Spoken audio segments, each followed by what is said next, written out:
Bonjour petits et grands lecteurs, j'espère que vous allez bien. On se retrouve aujourd'hui pour un petit bilan d'une certaine manière d'une quadrilogie que vous avez vu passer partout sur les réseaux sociaux. Et j'avais envie de vous en parler parce que déjà, en général, je fais un petit bilan à chaque fois que je termine une série. Et surtout, c'est une série que j'ai grandement appréciée dans sa globalité. Même si les 2 premiers tomes ont été d'excellentes lectures, j'ai plus de choses à redire forcément sur la suite. Et j'avais envie de vous en parler. Je vous présente donc Les Mémoires de la forêt de Michael Brun-Arnaud, illustré par Sanoé. Vous n'avez pas pu échapper à cette quadrilogie qui met en avant donc de la fantaisie animalière pour les enfants, mais pas que, avec des saisons à chaque fois. Voilà, avec des illustrations magnifiques. Les 3 premiers tomes suivent l'histoire d'Archibald et le 4e récit suit l'histoire d'un autre renard qui est affilié à la famille de notre cher Archibald. Dans ce premier tome, vous suivez donc Archibald qui est un jeune libraire de son village dans la forêt, qui va se retrouver avec un problème sur les bras. C'est donc Monsieur Taupe qui a des petits problèmes de santé. Cet homme est à la recherche d'un livre et en fait il a perdu la mémoire vis-à-vis de ce dernier, et il y a toute une quête qui va être enclenchée par le personnage pour permettre à la taupe de retrouver un semblant de mémoire. On parle de Alzheimer dans ce premier texte de façon extrêmement touchante. Moi, ça avait été un coup de cœur parce que Mémoires de la forêt, c'est un livre qui s'adresse pour les enfants, mais qui adresse des questions de société assez lourdes, et c'est pour ça que c'est tout à fait lisible pour les adultes. Dans le 2e tome, Archibald va se retrouver avec de la concurrence. Un loup va se présenter chez lui et lui annoncer qu'en vérité, la librairie qu'il tient lui appartient, que son grand-père a magouillé d'une certaine manière et que, voilà, elle ne lui appartient pas légalement, et donc toute une histoire va se développer sur du secret de famille et sur une question, je vais vous en parler après parce que ça va spoiler, mais pour moi c'est un des points très positifs de ces livres-ci, qui vont pas plaire forcément à tout le monde, mais moi, voilà, c'est ma vision. Ensuite, vous avez donc celui-ci, L'Esprit de l'hiver, qui suit un personnage qui va prendre de plus en plus d'espace, donc c'est Bartholomé, le neveu de Archibald. Bartholomé, c'est un enfant qui est atteint de maladie.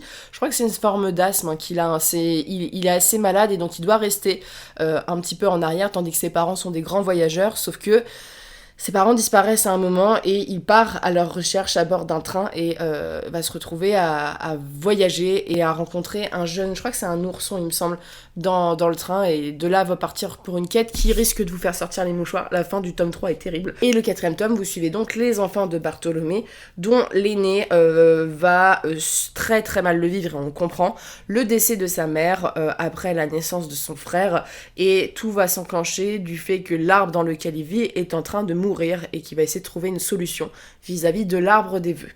Voilà, ça c'est pour les histoires en globalité. Ce sont des textes que je pense vous pouvez faire lire à partir de 8-10 ans à des enfants. Si vous avez envie de faire lire à vos enfants des textes qui abordent des questions de société. Le premier, c'est la maladie avec la dégénérescence et les difficultés de l'entourage vis-à-vis d'Alzheimer. Le deuxième, c'est donc les secrets de famille et l'homosexualité. Voilà, c'est important d'en parler. Pour moi, c'est hyper important d'en parler aux enfants, et la façon dont c'est fait est assez brillante dans le texte. Le troisième, je peux pas vous dire la fin parce que c'est un spoil, mais ça aborde une question terrible. Le 4e est sur le deuil parental, le pardon et le rapport un peu fraternel, le rapport aux parents dans ces situations-ci. Alors, pour tout vous dire, j'ai été très convaincue par les 2 premiers tomes, notamment par déjà la découverte de l'univers, parce que Mémoires de la forêt, au-delà de ses thématiques, c'est tout un univers, et il faut savoir que déjà moi je suis une dingue d'animaux de la forêt, mais quand je vous dis que je suis une dingue d'animaux de la forêt, c'est que ma déco de mon sapin, il y a des animaux de la forêt, ma déco de ma maison, dans ce qui est projeté et tout, il y aura beaucoup d'animaux de la forêt. Je suis encore très enfant dans ma tête, j'ai une fascination pour ça depuis l'enfance. Pour les gens de ma génération qui connaissent les copains de la forêt, je peux vous dire que ça c'est l'éclate parce qu'en fait c'est les copains de la forêt qui était un jeu très célèbre avec des petites figurines très très bien faites avec des animaux qui donc avaient un arbre, et chaque animal avait une fonction dans la cité des animaux. Et là c'est exactement ça, c'est genre vraiment, il y a une grosse inspi copain de la forêt où Archibald il est libraire, mais chaque animal a un métier, a une fonction. Et donc, On est sur un univers assez construit avec du voyage, il y a des villes qui sont mises en avant, il y a de l'aventure, c'est assez palpitant, ça se lit très bien parce que c'est très vite et le style est fluide, sans être trop bébé non plus. Et donc ça, c'est ce qui m'a accroché au début, l'univers, le développement des personnages et des thématiques, parce qu'Archibald c'est un chic type, mais voilà, et au début il est pas trop chou, comment dire, il a aussi ses petits défauts, et surtout ça permet de balayer dans ce premier tome une grosse introduction à cet univers où on voit que voilà, il y a tout un moment, ils vont à un endroit où il y a de la fanfare, il y a aussi pas mal d'humour, alors qui peut peut-être pas être lu d'une certaine manière par les enfants, mais nous en tant qu'adultes, on a ce côté humoristique, il y a beaucoup de références, c'est un texte qui joue beaucoup avec les jeux de mots, que ça soit les jeux de mots sur les œuvres littéraires, c'est un ancien libraire qui a écrit ce texte, donc ça se sent, parce qu'il y a beaucoup de références au monde du livre, et c'est pour ça que ce texte a aussi fonctionné, c'est parce que pour les libraires, pour les éditeurs, pour tout le monde qui aime le monde du livre, c'est un texte doudou, c'est un texte qui coche les cases de, voilà, comme tous les textes, où ça se passe dans les librairies. Et donc il y a beaucoup de jeux de mots sur les œuvres, voilà, il y a beaucoup d'imagination sur les animaux et les jeux de mots, et même, tu vois, les métiers d'animaux qui correspondent à certaines fonctions animales. Et ça c'est très drôle parce que c'est bien pensé, c'est réfléchi. On est obligé de parler du travail de Sanoé qui est exceptionnel. Les dessins, donc vous avez des dessins en chapitre comme ci, vous avez des dessins pleine page. Voilà. Vous avez les en-têtes de chapitres qui sont illustrés, et vous avez des dessins pleine page, normalement dans mes souvenirs.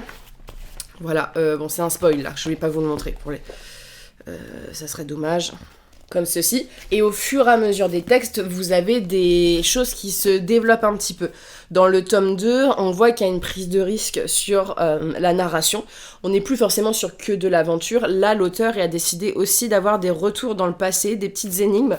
Et par exemple, il y a tout un parti pris de ce retour de passé avec des feuilles un peu brunies, voilà, des dessins magnifiques. Moi, je pense que le tome 2, ça a été mon préféré.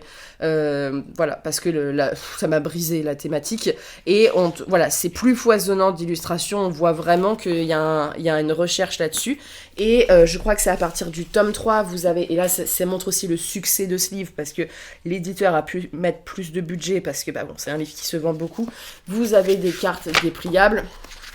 C'est un très bel objet livre pour 15,50 €. D'autant plus que c'est imprimé en France, donc c'est un texte, pour les gens qui connaissent un peu au niveau économique, plus t'as un texte qui a du succès, plus l'éditeur peut faire un peu des dépenses sur ce genre de texte, parce qu'ils savent qu'ils vont en écouler des dizaines de milliers d'exemplaires.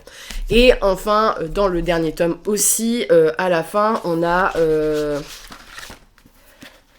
des parties dépliantes, voilà, vraiment très dépliantes, avec des arbres généalogiques et tout, ce qui fait des très beaux objets livres pour pas très très cher, ce qui donne en plus du contexte et du développement d'univers. Et tout autour de cette série, vous avez aussi des produits dérivés. Personnellement, à Noël, j'ai demandé le calendrier, voilà. J'avoue, moi je suis très sensible à l'illustration, et c'est ce qui a fait, je pense aussi, le sel de ce roman, c'est que l'histoire est très chouette, mais l'illustration, elle apporte vraiment quelque chose dans ces récits-ci. Comme je vous l'expliquais, c'est un texte qui est autant à destination des enfants qu'à destination des adultes. Pour ma part, je les ai fait lire à ma grand-mère, elle a plus que le dernier à lire, et elle a adoré. De toute façon, c'est un texte, en général, les gens adorent, parce que, voilà, à part le côté enfantin, je vois pas ce qui pourrait bloquer. C'est un texte aussi qui est assez engagé sur ces thématiques. Faut bien vous rendre compte que je pense qu'il y a des parents qui sont pas chauds d'aborder le deuil, la maladie ou l'homosexualité pour des livres jeunesse. Personnellement, moi, c'est quelque chose que j'approuve. Et c'est vrai que la manière dont est abordée l'homosexualité dans le texte pour du jeune public est quand même extraordinaire, de montrer que ce n'est pas un problème, que ça peut être très très beau. Voilà, l'histoire d'amour est très touchante, et que en plus là on parle des difficultés à une époque de pouvoir parler de ça, et c'est un texte qui aborde les choses sans être tape à l'œil ou sexualisé, pas du tout. Ça parle de l'amour, et c'est ça qui est beau, et la façon dont c'est fait, franchement, moi j'ai été extrêmement touchée, et pour moi c'est un point fort du texte, et c'est sûr que c'est des thématiques lourdes, et notamment je peux vous dire que la fin de ce tome 3 c'est triste. Vous allez vous offrir des livres à des enfants, mais c'est pas des livres qui sont niais ou qui vont être jeunesse on les protège, non, au contraire, ce sont des livres qui abordent des questions et qui font je pense, le succès, parce que j'ai été à côté de Michael Brun-Arnaud en dédicace à Bondu il y a 2 ans, le nombre d'enfants qui sont fans de cette série-ci, et ça prouve bien que les gosses, à force d'infantiliser certains livres jeunesse, ça sert à rien. Les gosses, ils aiment aussi les questions lourdes, les questions de société. Les enfants, ils aiment bien aussi qu'on les prenne pas pour des débiles et qu'on leur parle de la vie. Et c'est aussi ces textes-ci par le prisme des animaux. Et il y a toujours une très belle poésie dans les 3 premiers où... j'ai trouvé ça très touchant, même dans le dernier, la façon dont on aborde notamment la question du deuil, qui est présent quand même dans les 2 textes ici, et assez merveilleuse. Et quand on subit ça à un moment de sa vie, qu'on soit adulte ou pas, on se reconnaît forcément dans les textes. Et je pense que ça aide beaucoup d'adultes et beaucoup d'enfants, parce que Alzheimer, ça touche tout le monde, que l'homosexualité, bah, c'est dans toutes les familles, et voilà, les gens en parlent de plus en plus, et c'est super bien. Et en même temps, bah, le deuil, c'est aussi une question qui arrive quand même fréquemment dans l'univers d'un enfant, que ça soit par leurs grands-parents ou par leurs propres parents. Et je trouve que c'est important parce que déjà, ça permettrait aux enfants, quand il y a un décès, par exemple, dans une classe, d'aborder les choses plus facilement pour les enfants qui sont touchés, même pour les enfants qui sont touchés en ligne droite. Ça peut être un moyen aussi d'être compris. Donc là, celui-ci est très tourné un peu sur la magie de Noël et ce genre de choses, mais là, on est vraiment sur l'arbre à souhait et sur le deuil maternel et ce que ça laisse, et les rancœurs, les difficultés du père aussi à gérer 2 enfants avec son propre deuil. Moi, j'ai trouvé qu'il était très bien traité sur ce sujet-ci. Pour l'avoir connu d'une certaine manière, ce sujet, malheureusement, je trouve que c'est un truc qui est bien fait. Alors, comme je dis, les 2 premiers, j'étais très convaincue. Les 2 derniers, et je pense que c'est une série, c'est pour ça que ça s'est terminé aussi, c'est que ça devenait un peu redondant, et que autant on a la magie du premier, où on voit ce que ça apporte, que c'était assez novateur et ce genre de choses. C'est vrai que là, dans celui-ci, c'est beaucoup plus descriptif. On suit d'autres personnages, il y a de l'aventure, mais les thèmes étaient moins abordés plutôt vers la fin. Le thème principal, on va dire, est abordé plutôt vers la fin. C'est du voyage, c'est de l'aventure. Moi, en tant qu'adulte, ça m'a moins convaincue. La fin m'a extrêmement touchée, mais tout le trajet en train avec des enfants très jeunes, par exemple, en personnage principal, c'est dur pour moi qui ai 30 ans de m'y assimiler parfois, voilà. Et tout pour tout vous dire, j'ai lu le 4e avec très très envie, et j'ai bien aimé ce texte, mais que j'ai trouvé quand même un peu plus en dessous, notamment je trouve que ça s'essouffle un petit peu en termes d'histoire et de narration, parce que la thématique du deuil, elle est déjà abordée dans le texte, d'une autre manière, mais elle est déjà abordée, et donc ça faisait un peu redondant par rapport aux 2 premiers. Il y a aussi un saut dans le temps, un peu dans celui-ci, où en fait on quitte Archibald, on quitte beaucoup de choses, et on n'a pas forcément d'explication, donc voilà, c'est assez déstabilisant quand tu t'es attaché à un premier personnage, et je comprends, c'est pour renouveler, voilà, c'est pour aborder d'autres questions, mais voilà, et le rapport fraternel est très conflictuel dedans, et le fait que ça soit des enfants, et c'est ça ce qui est compliqué, parce que je pense que j'ai autant apprécié les premiers, parce que les personnages adultes ont une grande part.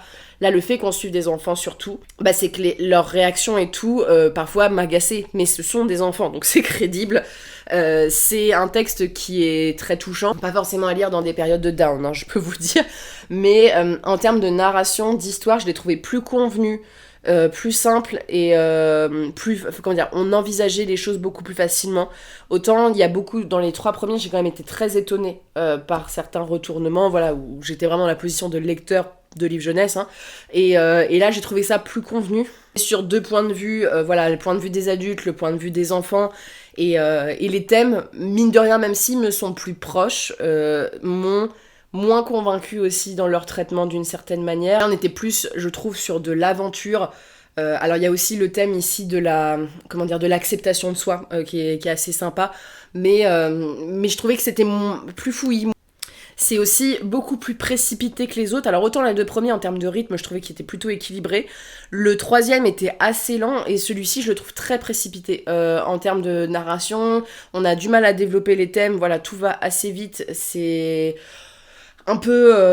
bah, tu sens le côté jeunesse et on s'y attarde pas. J'ai bien aimé la décision de pas faire une chose trop niaise. De toute façon, je m'attendais pas à ce qu'elle soit trop niais, mais avoir une vraie fin, on va dire un peu plus réaliste, je trouve, sur ce que ça raconte.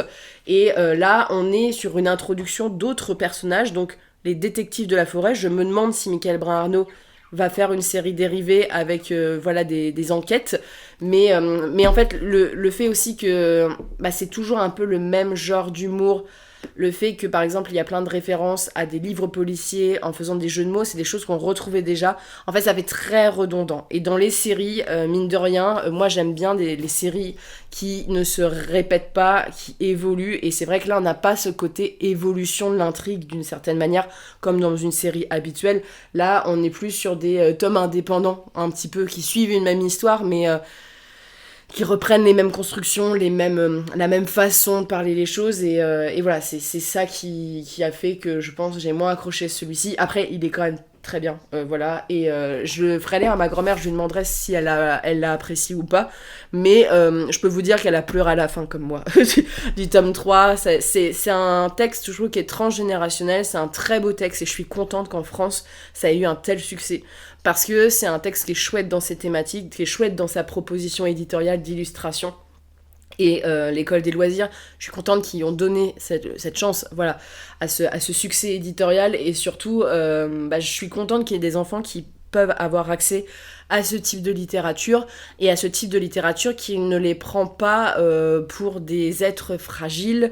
C'est pas du tout violent comme texte, hein. C'est pas un texte où ça reste très jeunesse, très enfantin, mais je trouve que les thèmes et la façon dont c'est abordé poussent les enfants à découvrir des textes qui sont un peu plus exigeants sur les thématiques qui sont abordées, sur l'histoire. C'est assez complet, et moi, si j'avais 8-10 ans, j'aurais adoré.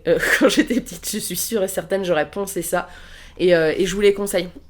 Voilà. On est sur une chaîne où j'ai un lectorat adulte, c'est très enfantin au niveau du style, voilà, c'est de l'humour qui est adressé aux enfants, même s'il y a une lecture adulte, sachez que ces textes-là, moi je les ai traités comme des textes d'enfants, je ne peux pas les comparer à des textes de fantasy adulte habituels, et que c'est sûr qu'au niveau du style et tout, ça correspond pas, le worldbuilding est pas assez construit et tout, mais pour des textes enfantins, je trouve que l'univers se tient, les personnages, leur psychologie, leur construction marche bien, il y a des vrais thèmes qui sont engagés derrière les textes, et l'objet est un très bel objet livre pour un prix quand même assez décent, et qui saura convaincre, je pense, son lectorat, notamment son lectorat jeunesse. Sur ce, n'hésitez pas à me dire si vous avez lu cette série, notamment si vous n'avez pas aimé Mémoire de la forêt. Je sais qu'il y a certaines personnes qui n'ont pas accroché, n'hésitez pas à expliquer pour voilà, avoir un deuxième avis pour les gens, et je vous souhaite de très bonnes lectures, une très bonne journée, et on se retrouve bientôt pour une prochaine vidéo.